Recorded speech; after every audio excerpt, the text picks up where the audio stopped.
you're watching here a very important moment as the Turkish president has taken his oath at the Turkish parliament for his new term. I'm joined by our editor-at-large, Yusuf Erim. Just talk us through what's been happening in these past few minutes, Yusuf. Okay, as you can see, this is the Grand Hall of Turkish Parliament, and when the Turkish president first entered, sitting at the center of the rostrum was his alliance partner and chairman of the Turkish Nationalist Party. Now, being the oldest member of parliament and having the swearing in of the new parliament members over the past 2 days, continuing, I believe, into this morning, he was the first one that was sworn in.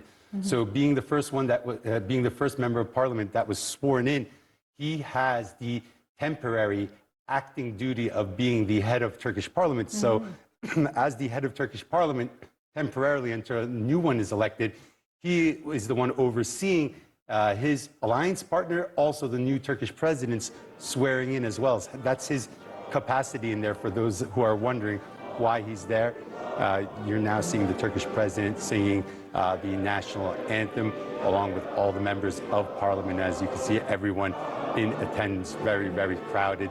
600 members of parliament from 15 different political parties, the most diverse Turkish parliament we have ever seen. And that's the first lady over there as well. And why and how is it so diverse?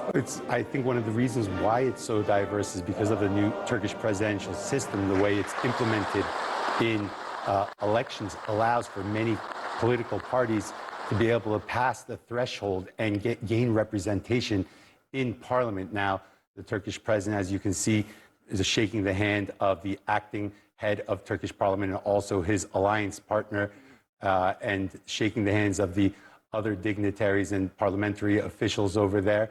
I'm having a little problem exactly seeing who's who because the screen is a little small, but as we can see, much of the swearing-in ceremony seems to be done.